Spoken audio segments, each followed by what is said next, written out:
Ada stood on her toes to bridge the gap between scaffold and cockpit, feeling the rivets beneath her arm as she leaned to address the pilot within. "You sure you have to do this, Dolmayan?" she yelled over the din. Typical hangar fare. Engines muddled with dozens of welding torches, sparks spraying from skeletal machines in various states of disrepair, pilots barking at engineers across graded walkways. The metal of her mentor's armored core was still cool in its idle state. "Absolutely sure." He scoffed a little and smacked the side of his AC. "But don't worry, little one. This baby's brand new. It'll get me through anything." Ada examined the worn steel and mismatched components her mentor had strapped himself into. "Oh yeah, real brand new with its last-gen parts. You just got this thing and it's practically falling apart already." Dolmayan chuckled and held up a hand to guard himself from her words. "Since when do you know so much about Baus? The boys down at the factory may be knuckleheads, but they know what they're doing." His expression turned grim. "Either way, I wasn't exactly spoiled for choice. The way the Institute's been eyeing us lately, this'll be the last reliable gen for a while. My Asjik will live." Despite the new upgrade, he gazed at his AC as if it were a lifelong lover. For an unaugmented human, Dolmayan had an almost spiritual connection with his machine. "She put you up to this, didn't she?" Ada tapped her fist against the side of the cockpit. Thump. Thump. A few months prior, Dolmayan had begun hearing a voice in his head. Too much choral abuse, probably. Thump. Ada didn't care if Dolmayan's friend was real or not, though. She'd seen this kind of nervous excitement before. The energy of someone leaving home with a purpose, knowing they may never return. Thump.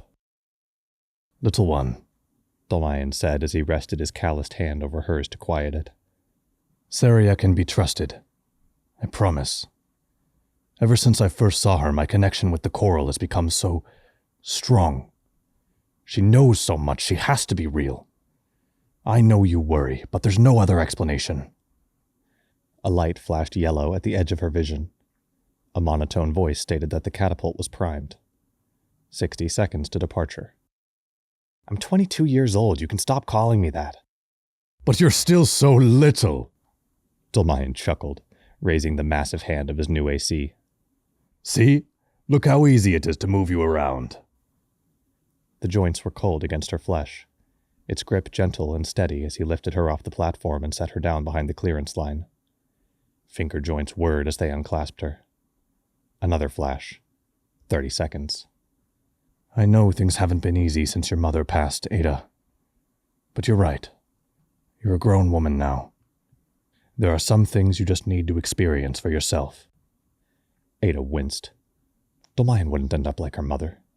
He had more practical experience. She'd been a racing pilot, not a fighter. Ada found herself worrying regardless. The light turned green.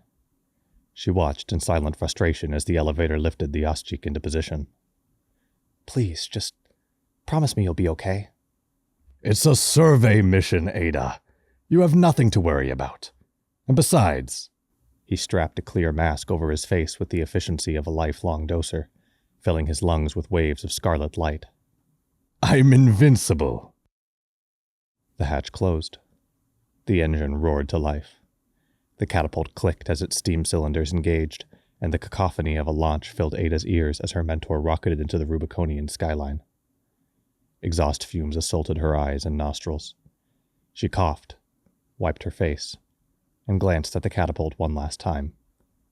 Dolmayan was gone. Muted colors whipped past in a blur as she hurtled through piles of shipping crates. Too slow.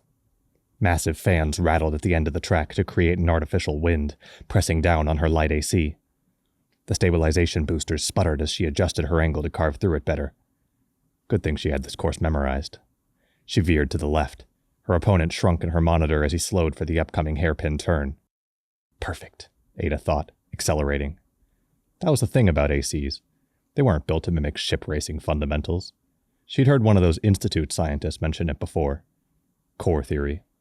An AC enhanced the human form, surpassing the limitations of our delicate selves.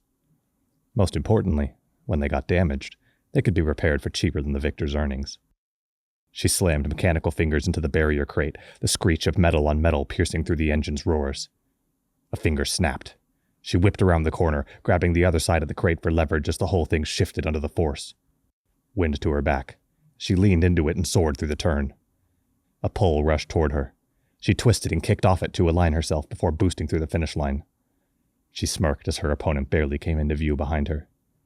That ought to cover the repairs. Ada threw open the hatch and yanked her helmet off, hair knotted with sweat. Racing took her mind off things, but it was a fleeting relief. 2 days had passed since Dolmayan abandoned her. She hadn't heard a word from him since. She flipped her hair out of her eyes before shaking hands with her opponent. "Our ACs are identical," he sputtered. "You on Coral or something? How the hell are you cornering like that?" "On Coral?" Ada chuckled and patted him on the shoulder. "Just get better." She winked, tossing her helmet onto a hook.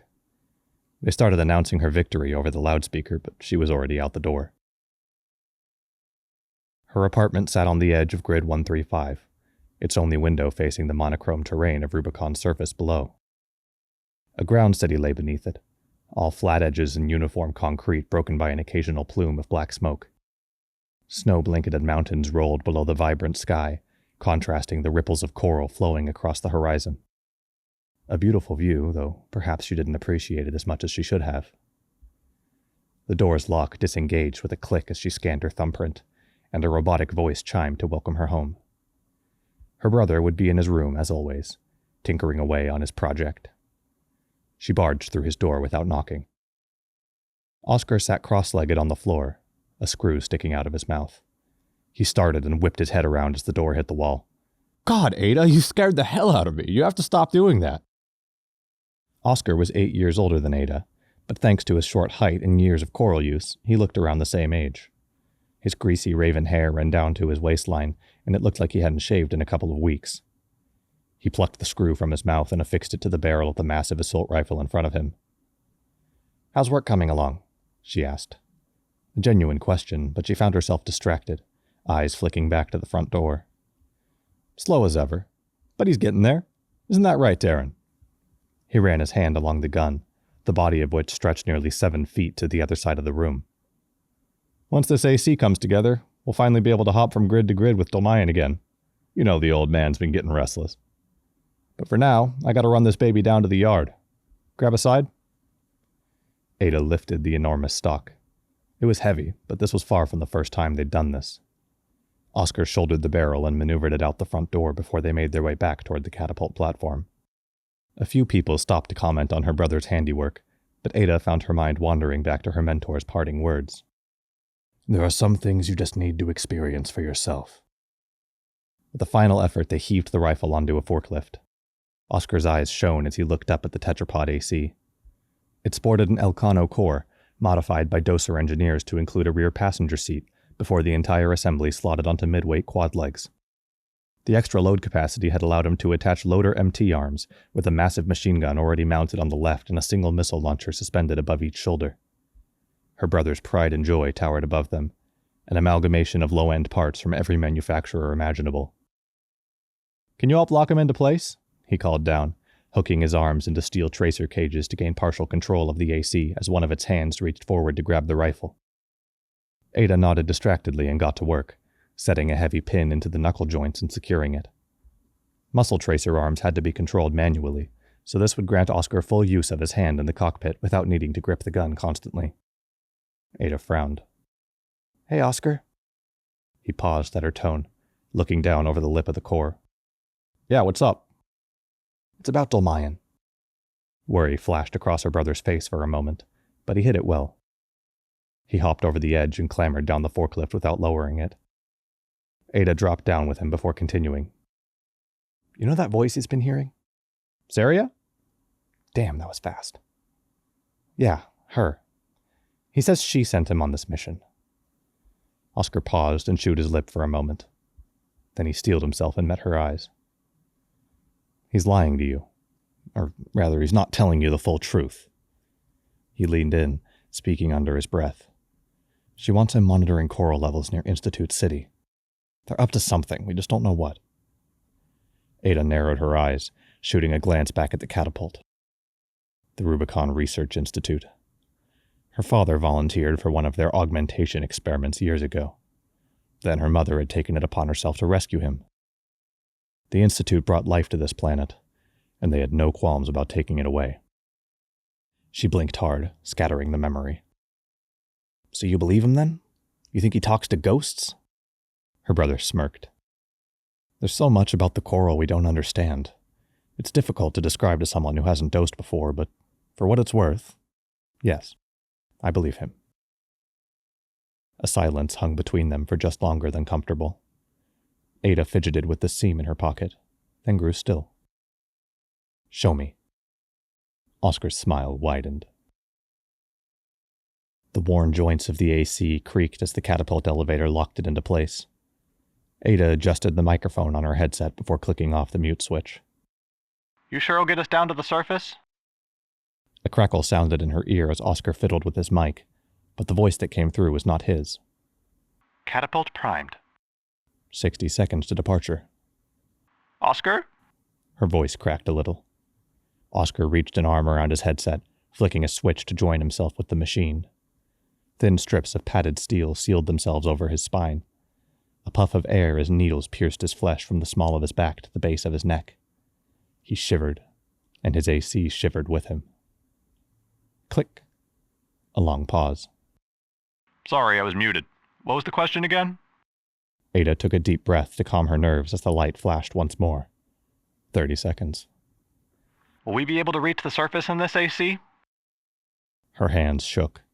She sat on them. Oh shit, I totally forgot to attach the thrusters. Are you fucking serious? She took a frantic look behind them. The steel wall of the AC greeted her, and the elevator began lifting into position. Nope, not at all. You might want to look forward, though. She whipped her head back around. You're such an asshole sometimes. I hope you know that. Believe me, I do. The boosters ignited. The G-force slammed into Ada as the catapult launched them off, accelerating fast enough for her vision to blur. The sky opened before them, ripples of crimson coral whipping past the monitors on all sides. Her stomach dropped as they began to lose altitude. Oscar let his AC fall for just longer than he should have before reigniting the boosters and climbing in a wide arc. He laughed maniacally, peeking the microphone. Ada winced, but she couldn't help but laugh with him. Holy shit, Oscar, you actually did it! The weight of his AC shifted to one side as they banked out of the launch area, then evened out as the legs extended to hover in place. It wasn't as maneuverable as her racing AC, but the weight added a certain finality to its movements, sending her heart into her throat. Her brother turned slightly in his seat, grinning from ear to ear. Watch this. He began flipping switches in front of him. The interior lights cut off. The generator hummed as text flashed across the monitor. Main system. Activating combat mode. Oscar pointed, and the AC's arm lifted with him, the massive assault rifle aimed at a dark spot on the surface below. Ada squinted before she felt the weight shift below her again, this time orienting the machine face down. She let herself lean wholly into the restraints. It was in his hands now. Her stomach dropped as they began to fall. Faster. Faster. Oscar? The boosters engaged. Ada screamed. The horizon stretched to the edges of her vision, mountains rising to meet them as they rocketed straight for the cave mouth below. Oscar cackled like a mad doser. He yanked his arms down and reoriented the legs, causing the whole AC to list backward. Ada's head hit the seat as the lower boosters fired once again. They slowed just enough before the feet hit the ground with a series of lopsided jolts. Oscar undid his restraints and switched his mic back on. How about that? Ada sat frozen, pale-faced, her veins pumping with adrenaline. Then she started to laugh. She laughed until tears formed in her eyes before she managed to recover some semblance of sanity. That was the scariest experience I've had in a while, she said, wiping an eye with her finger. Can we do it again? Oscar slotted the MT cages around his arms into thin channels on each side. They unlatched, and he reached a freed hand around his headset to detach the spinal control unit. He jumped, spinning around so his knees hit the seat as he faced her. I've got an even better idea. Moments later, she found herself at the front of the cockpit. Oscar clambered up one of the front legs before hopping onto the core to give directions. He had to dangle upside down over the monitors due to his height. Relax your arms. They should naturally fall into the cages, he said, pointing. His hair fell into the cockpit, but he tossed it behind him to get it out of the way. Are you sure about this? Ada said. I've never piloted a tetrapod before. She did as he suggested, though, the tracer cages snapping into place around her upper arms and forearms. Oh, it won't be too different from those racing units on the ground, Oscar replied. It's not until you start flying that it gets weird. You'll be fine. Ada moved her arms a bit. It felt sluggish using her real arms for this, but to her surprise, she encountered very little resistance. It seemed not all of the cords had been designed to transmit signal. She ran her fingers along one of the larger ones, feeling under the braided jacket. These served as soft housings for hydraulic suspension arms, supporting the cage's weight and allowing for fluid movement. Movement which translated directly to the AC without noticeable latency. She hummed her approval, lowering the arm. Oscar ducked as it swung over his head, then chuckled. All right, let's get you hooked up to the SCD. He hopped over her headrest to land in the rear seat before flipping the switch behind her. The steel strips, just larger than the width of her spine, extended forward in a snake-like motion. The padding compressed against her back as a pump began running somewhere to the left of her head, creating a seal. With a puff of air, the needles began inserting themselves.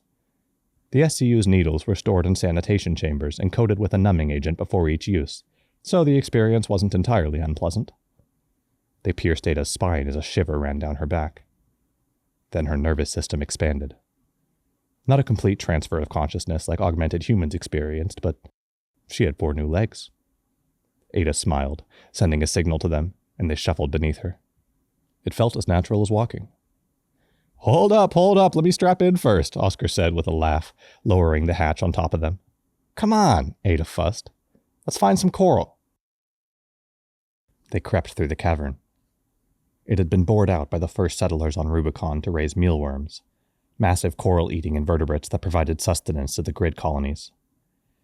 Ada kept her arms tucked to each side to make sure they didn't hit the breeding pods on the walls as they narrowed. She walked the AC past several mealworms, gorging lazily on coral vents below human-sized walkways on each side of the tunnel. I remember when Dolmayan first took me here. Oscar reminisced through his headset. A lot less worms back then, but they shouldn't be able to reach our spot. A lot more mouths to feed now, though, Ada replied. She poked at a mealworm with the barrel of Oscar's new gun, and it rolled over playfully before latching on with all 18 of its arms. She pulled back, not confident that she wouldn't crush the poor thing in her inexperience with the tracer cages. They continued walking down the tunnel for several minutes before Oscar called over the microphone for her to stop. Ada pivoted the AC in place by shuffling the quad legs beneath her, rotating it to line up with an extended portion of the graded walkway. She lifted the hatch, sliding the MT cages into their housings as they unlatched. Then she reluctantly flicked the switch to release her connection. Needles withdrew from her spine, and she found herself back in the frailty of a human body. She sighed. Oscar hopped out of his seat in excitement. "Come on, Ada," he yelled. "It's just up ahead." He bounded out of the cockpit and onto the walkway, then took off at a light jog into the dim tunnel. Ada stretched, then pushed herself out of her seat to follow. This offshoot twisted further into the ground. It was too small for a mealworm, let alone an entire AC, so they proceeded on foot until the tunnel opened a short distance later. About as wide as her bedroom in their apartment, the cavern had multicolored striations along the walls where minerals had run down. They were suspended on a walkway in the center of the chamber, which seemed to have eroded over time via the shallow pool of water below them. It smelled faintly sweet, unfiltered coral. Natural vents lined the walls and ceiling, tiny volcanoes emitting steady streams of crimson into the room. It seemed to collect along the top of the cave before being vented off into the porous rock above. Oscar grabbed Ada's wrist. He pulled her along the pathway, guiding impatiently to one of the vents on the left. It's strange, they're usually a lot more active than this.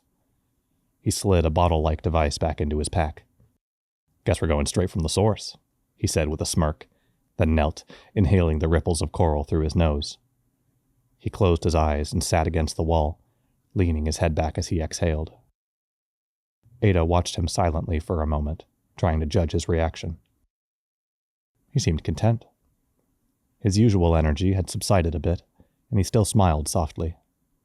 It almost looked like he'd fallen asleep. Ada shrugged, then knelt next to him to try it herself. It felt like breathing in steam, a soothing heat filling her lungs.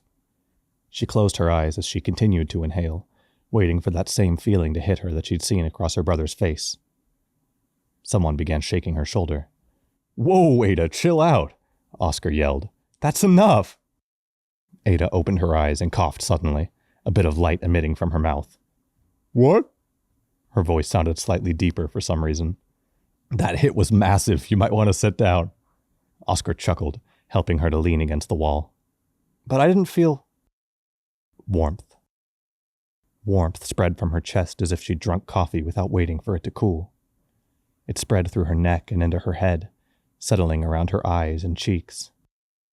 A euphoric rush shot through her as she laughed, leaning her head back against the stone wall. The coral above her danced. Ripples turned to waves, forming intricate patterns across the rough-hewn ceiling. Brilliant geometry spread out in the air before her.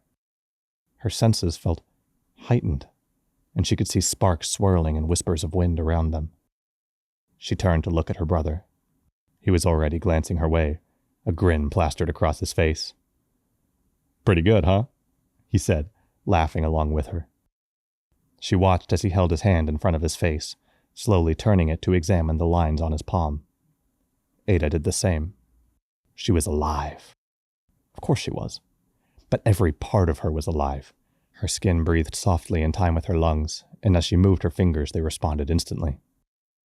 "Slap me," she blurted out. Oscar turned from his hand with a quizzical expression. "Why?" he said. Then before she could respond, his hand flew toward her with blinding speed. She yelped. Yet she felt nothing. When she looked down, she'd stopped his wrist just inches away from her face. He pulled it free with a knowing smirk. "Increased reaction time," she said softly, pushing herself to her feet. "And a heightened sense of balance." Oscar nodded. "Plus an extended lifespan, a delayed kick of energy, and—" He looked up at the twirling patterns of light above him. "A whole new way of looking at the world. The only downside is a little bit of chemical dependency." Ada watched the patterns with him. No wonder Rubicon became such a hot spot this far from the Jupiter system. And to think we have an infinite supply of the stuff. She glanced down at the vent again. Maybe I could try just a little more. Except the vent was empty. She tapped Oscar on the shoulder. "Is that normal?" she asked. Oscar followed her gaze, then furrowed his brow. "No, it isn't. That vent should have connected to a massive well below. If it's drying up, we'll need to find a new feeding ground for the mealworms until they can get a vacuum chamber in here." Ada glanced at the other vents. A smaller one still emitted a faint stream of coral, but it gave out as soon as she looked. The rest were already empty. "We should get back to the grid and let the survey teams know," she finally said. Oscar looked more curious than concerned, so she didn't worry about it much. Besides, she felt great. Her brother grinned again. "Yeah, we probably should. Want to fly us back?" A part of her protested. That part of her was boring. "Hell yeah, I want to fly us back." Main system. Activating combat mode. Ada smiled as the needles pierced her spine, preparing for the feeling of her nervous system expanding. Instead, she became the AC. She still felt the SCU against her back, but she could move as naturally as she breathed. She could have sworn she felt a sensation in her arms as well, even though she had no direct connection with them. Weird. She turned on comms to ask Oscar if he was ready. "Evacuate Rubicon as soon as possible. I repeat, all grid residents are to get to a launch pad and evacuate Rubicon as soon as possible." Dolmayan's voice. Oscar sat motionless behind her. Ada jerked into action, switching the channel to establish a direct link. Dolmayan? What's going on? "Ada, is that you? Where are you?" She'd never heard him like this before. Panicked. Some sort of interference crackled in her headset, obscuring his voice further. On the surface. Oscar's here too. She turned to look at her brother, but the SCU pulled against her spine, resisting the movement. Dolmayan didn't speak at first, but the crackling came through along with, were those gunshots? "Ada, can you hear me?" Are you okay? What's going on? "Ada, I need you to listen to me. Get back to the grid, now. You need to get off planet as soon as possible. I don't know how much time we have left." He cursed as more gunshots came through, louder this time. Her pulse quickened as she realized that Dolmayan's gun was the one going off. A firefight. Then she heard another sound. It began as a low rumble in her chest, followed by a high-pitched whine as the coral in her body resonated. Somewhere, something had broken. A transport ship took to the sky. Emblazoned on its hull was the icon of life on their delicate planet. The Rubicon Research Institute. They're abandoning us. Oscar whispered. The Institute, they're leaving us for dead. Ada could only watch. It vanished, escaping from the convergence on the horizon, finding its place among the stars. It's like the coral's gathering over there, she said. Dolmayan's voice came through again. You need to leave right now! Then a screech was in the headset, the final howls of endlessly dying Mechanica. Save us, the coral whispered. Dolmayan let out a battle cry before the interference cut him out completely. Ada jolted, firing the boosters at full power. No time to get to the nearest launch pad. They rocketed into the sky toward the city looming hundreds of feet above. The sides of the AC rattled as they flew, and through the coral she felt the heat of the boosters on the steel frame. Her arms were dead weights dragging them down. The generator whirred. She strained against gravity. It cut out. Ada cursed as they began to plummet. Her training kicked in, and she let them fall, ceasing all inputs to give it time to recharge. Then she fired the boosters again just before they hit the ground, slowing their descent just enough to soften the impact. Get somewhere higher, Oscar yelled from behind. Ada glanced at their surroundings, looking for somewhere a tetrapod could safely perch. There. She fired the boosters again, scaling a cliff to get to a signal tower atop it. She had just enough energy to reach the top of the spire, where she latched on by hooking one of the guns through its supports. She paused. The generator hummed as it recharged the boosters. It clicked off. Ada kicked the AC off the tower with as high of a jump as the legs would allow before firing the boosters again, aiming for an extended fin below the city. Come on, Oscar muttered. Come on! Ada squinted, trying to make out details with only the dimming light from the north to help her see. The EN capacity was reaching its limit. The coral knew what to do. Her arms moved with inhuman precision, hitting the switches she'd seen Oscar flip earlier to cut the power. Lights flickered off, and she released control as she shut off the boosters. They started dropping. Ada held her breath. 1, 2, now! She fired the boosters again, using the sliver of extra power she'd saved to barely crest the lip of the bottom fin. She slammed her arms down, straining the cords of the tracer cages as the AC matched her movement. The new gun she'd attached with Oscar that afternoon creaked under the body's weight. All 4 legs dangled into open air, teetering as the wind buffeted them from behind. Ada used the momentum to swing back, firing the stabilization boosters in quick succession for guidance as she extended one leg into hovering position. The foot just made it onto the fin. She pushed hard as the barrel of the assault rifle bent. The gun was ruined, but it gave them enough lift to clamber onto the platform. Oscar groaned behind her as she threw them into a hover, frantically looking above for a higher point they could jump to. Then all was silent. No wind. No sound from her brother or from the coral rushing in her head. Just the gentle vibration of the boosters as the vermilion fog vanished from the horizon. Dolmayan's voice broke the silence. I'm sorry, Ada. I did everything I could, but I had to get out of the atmosphere. A pinprick of red flashed among the clouds. It blinked again, blindingly bright, as the heavens around it began to splinter and crack. Then Dolmayan began to pray. Coral, abide with Rubicon. Coral, endure within us all. The sky erupted in flame. It was beautiful, the way it burned. Brilliant plasma flickered at its origin, spreading its currents outward in ribbons of crimson. The way it blew toward life as if by a strong wind. The way it swept across the horizon, wiping clean all that it had once nurtured. Dolmayan had always been the poetic one. Ada found it strange that now, staring into a dance of material desolation, she'd find the music in immaterial words. The shockwave hit. Her brother's AC was flung against the walls of the city. The frame crumpled under the impact, and Oscar cried out behind her. The air grew hotter. They began to fall. Ada coughed, her vision blurred. Impact. One of the AC's legs collapsed upward, snapping at the joints. They continued to plummet with the debris. Ada shook her head violently, shoving off the wall with both arms as she fired the lower boosters. They immediately began to spin due to the missing limb, but Ada managed to correct with the stabilizers enough to soften the landing. It wasn't enough. All 3 remaining legs gave out under the force, and she felt a sudden pressure in her lower back. Crunch. A warmth spread out from her stomach as dust enveloped them. Light from the fires filtered through, tinging the surrounding cloud pink.